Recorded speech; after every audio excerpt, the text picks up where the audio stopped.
Assalamualaikum warahmatullahi wabarakatuh. Sobat Fuadi rahimakumullah. Alhamdulillah kita memasuki hari ke-10 One Day One Ayah.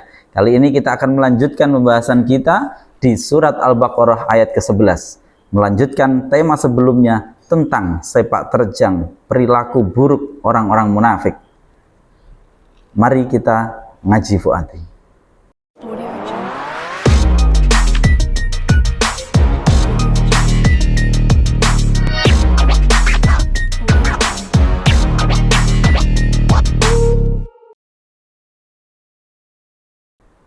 A'udzubillahi minasyaitonirrajim. Bismillahirrahmanirrahim. Wa idza qila lahum la tufsidu fil ardi qalu innama nahnu muslihun. Allah menceritakan di sini tentang perilaku buruk orang-orang munafik. Wa idza qila, dan ketika dikatakan, ya, dan ketika dikatakan lahum pada mereka, la tufsidu, janganlah berbuat kerusakan siapa kalian, fil ardi, di bumi. Kita ulangi, wa idza qila, dan ketika dikatakan lahum pada mereka orang-orang munafik, la tufsidu, janganlah berbuat kerusakan siapa, fa'il, siapa kalian, fil ardi, di bumi. Kita terjemah, dan ketika dikatakan pada mereka orang-orang munafik, janganlah kalian berbuat kerusakan di bumi. Qalu, maka berkata siapa mereka? Qalu, maka berkata siapa mereka orang-orang munafik? Ini perkataan mereka. Innama nahnu, sungguh hanyalah bahwa kami adalah muslihuna, orang-orang yang melakukan perbaikan. Qalu, maka berkata siapa mereka orang-orang munafik? Innama nahnu, sungguh hanyalah bahwa kami adalah muslihuna, orang-orang yang melakukan perbaikan. Kita masuk ke pembahasan i'rab satu persatu kalimatnya. Wawu di sini adalah kalimat huruf. Sudah kita bantu dengan tanda warna merah kalimat huruf. Hukumnya mabni. Ini bisa kita masukkan huruf ataf atau huruf isti'naf, mengawali sebuah pembahasan baru. Wa idza qila, dan ketika idza, ingat banyak yang mengira idza ini adalah huruf. Idza itu ada huruf, ada isim. Idza di dalam Al-Quran yang huruf itu adalah idza fujaiyah, ya, yang maknanya tiba-tiba. Kalau idza yang maknanya ketika, tatkala, ya, yang menunjuk kepada waktu, maka itu disebut adalah isim yang maknanya dzaraf. Maka kedudukannya sebagai dzaraf. Dzaraf itu i'rabnya harus nasab, tapi idza ini mabni, maka i'rabnya atau nasabnya hanya dalam mahal. Berikutnya wa idza qila. Qila di sini adalah fi'il madhi. Fi'il madhi, namun secara ilmu sharaf kita tahu di sini fi'il madhinya mabni majhul. Kalau qala, berkata. Kalau qila, dikatakan. Jadi qala itu mabni ma'lum, qila mabni majhul. Qila ini secara nahwu dia adalah fi'il madhi yang mabni fathah. Ini kita lihat dia mabni fathah, ya. Fathahnya di sini, mengapa kok fi'il madhi di sini dia mabni fathah? Karena dia tidak bertemu dengan dhamir rafa' mutaharrik maupun wawu jamak. Tidak ada dhamir rafa' mutaharrik, tidak ada wawu jamak di setelahnya. Maka dia harus mabni fathah. Ya, ini mabni fathah. Qila. Wa idza qila, dan ketika dikatakan, ya, lahum pada mereka, ketika dikatakan pada mereka, lahum susunan jar majrur, ya. La atau lam di sini adalah huruf jar, hukumnya mabni. Hum adalah isim dhamir, hukumnya mabni, kedudukan sebagai majrur. Maka i'rabnya jar tapi hanya dalam mahal. Lahum, siapa yang dimaksud lahum ini? Yang di atas angka 2, orang-orang munafik. Kemarin masih kita ingat pembahasan di atas orang-orang munafik pakai istilah wa minan nasi man yaqulu, di antara manusia man, ada orang. Man itu adalah, ini kita tunjuk saja. Jadi di sini kemarin ada ini man ya. Masih ingat? Ini biar kita mengingat apa yang sudah kita pelajari dari sebelumnya.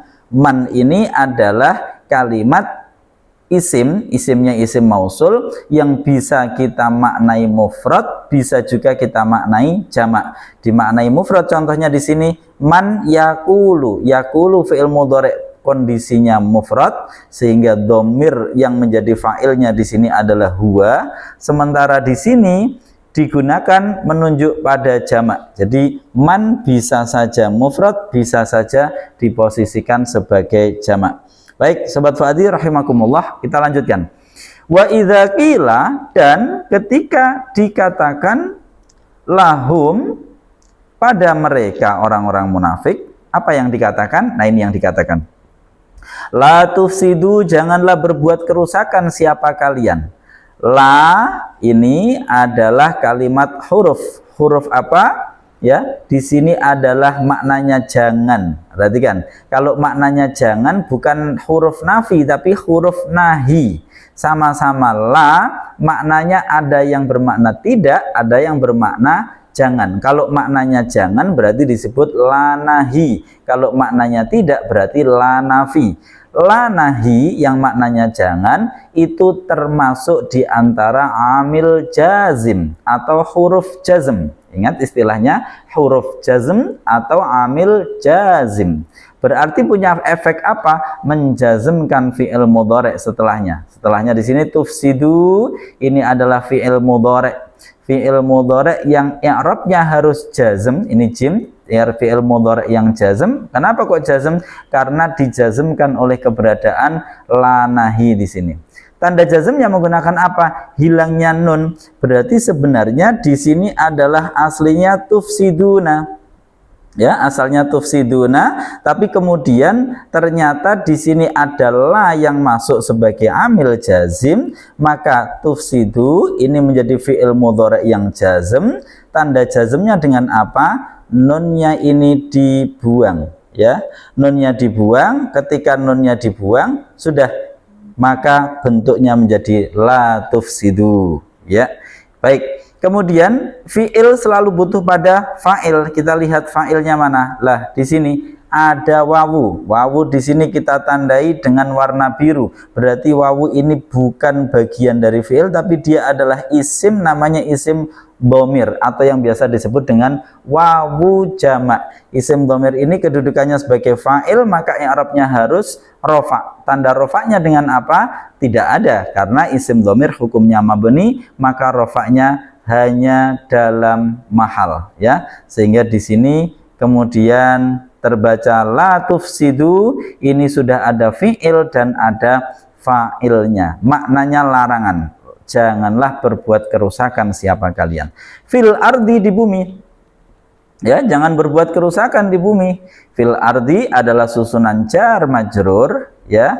Fi huruf jar, al ardi majrurnya. Tanda jarnya dengan kasroh karena isim mufrad. Nah, sekarang fil ardi ini adalah susunan jar majrur yang tidak memiliki kedudukan atau istilah Arabnya la mahallalaha minal i'rab. Baik, kita lanjutkan. Ingat tadi ada idza. Idza ini sebenarnya kalau mau kita detailkan, idza itu bukan hanya sekedar dzaraf, tapi dia juga adalah mengandung makna syarat. Jadi idza di sini di satu sisi dia adalah dzarfiyah, di satu sisi dia adalah syartiyah. Berarti punya dua makna. Ya, punya dua makna, yaitu dzarfiyah dan syartiyah. Lah, makna syartiyah berarti apa? Idza di sini mengharuskan adanya jawab. Disinilah jawabnya. Nah, apakah berarti kemudian jawabnya ini jazm atau fi'il syaratnya jazm? Tidak. Idza ini hanya syartiyah secara makna, tapi tidak memiliki amal seperti huruf syarat in, sehingga dia syartiyah tapi tidak menjazmkan. Maka jawabnya ya biasa saja, tidak berefek jazm. Qalu, ketika dikatakan kepada mereka seperti itu, qalu maka berkata. Qalu maka berkata, siapa yang berkata? Mereka. Ya, mereka ini sama orang-orang munafik ini. Qalu ini hukumnya apa? Hukumnya dia adalah mabni. Ya, ingat fi'il madhi hukumnya mabni. Mabninya ada 3, fathah, dhammah dan sukun.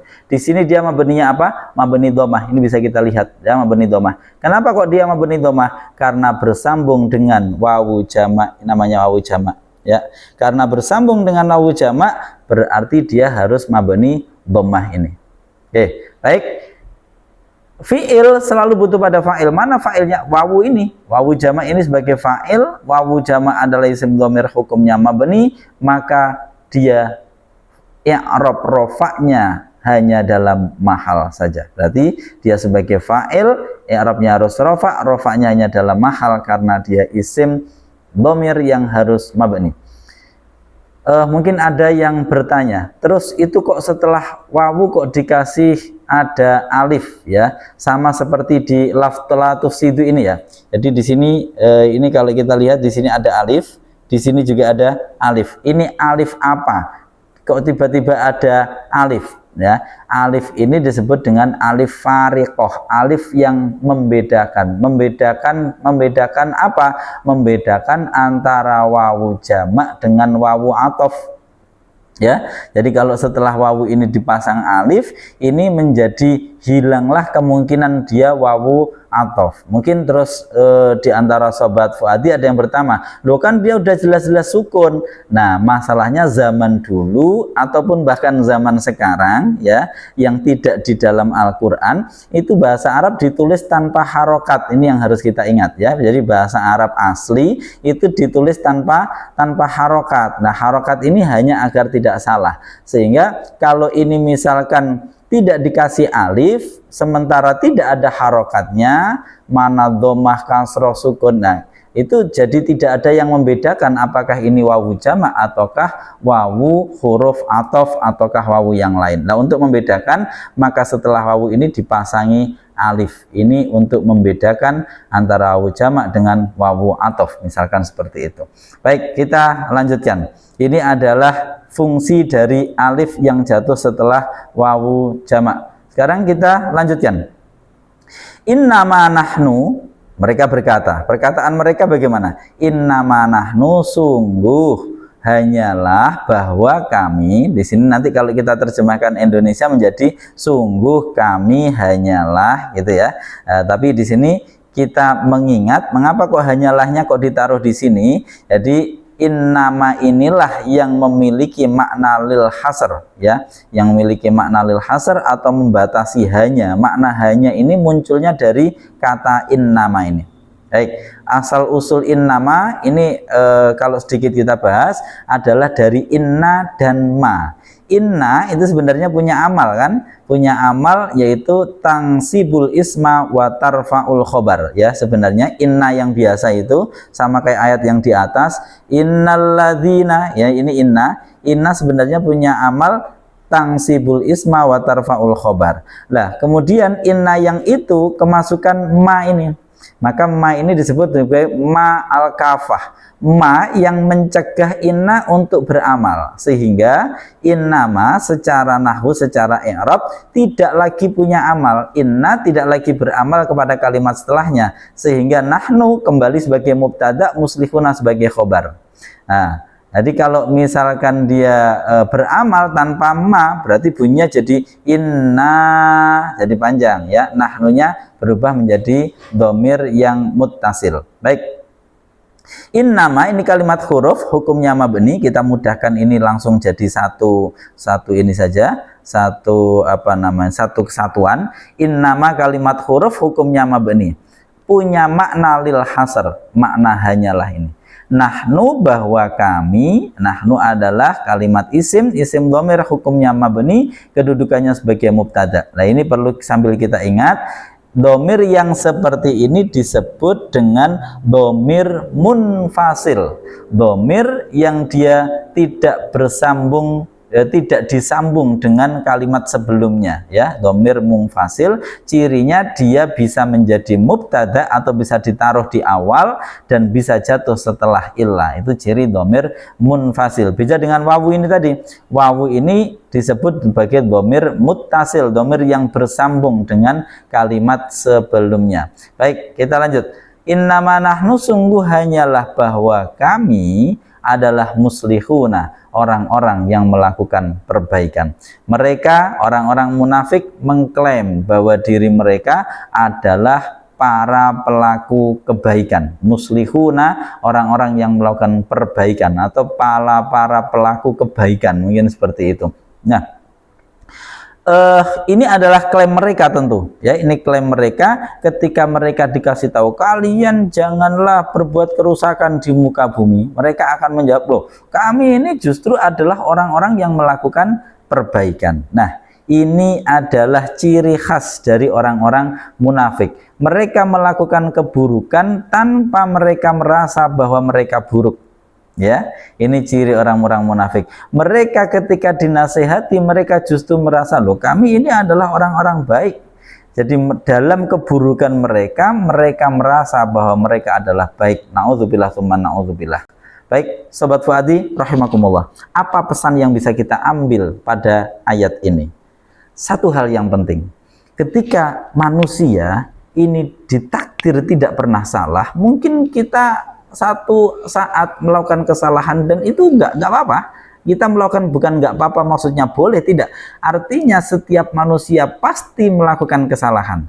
Tapi yang paling penting bagi seorang mukmin, bagi seorang muslim, ketika dia salah, dia harus merasa bahwa dia salah. Ini yang penting. Makanya kita diajarkan oleh Allah melalui kisah Nabiullah Adam alaihissalam, Rabbana dzalamna anfusana. Kalau memang salah nggak apa-apa, akui, iya saya salah. Kemudian kita memperbaiki diri dari kesalahan itu. Jangan sampai kita seperti orang-orang munafik yang ketika salah melakukan keburukan dinasehati, tapi mereka mengatakan, loh, kami ini orang-orang baik. Na'udzubillah tsumma na'udzubillah. Ketika melakukan keburukan tapi tidak merasa buruk, ketika melakukan kesalahan justru merasa yang benar, ketika melakukan kerusakan tapi justru merasa sedang melakukan perbaikan, maka itu adalah ciri orang-orang munafik yang sudah mengakar kemunafikannya. Na'udzubillah tsumma na'udzubillah. Semoga Allah menjaga kita semua. Salam Fuadi. Assalamualaikum warahmatullahi wabarakatuh.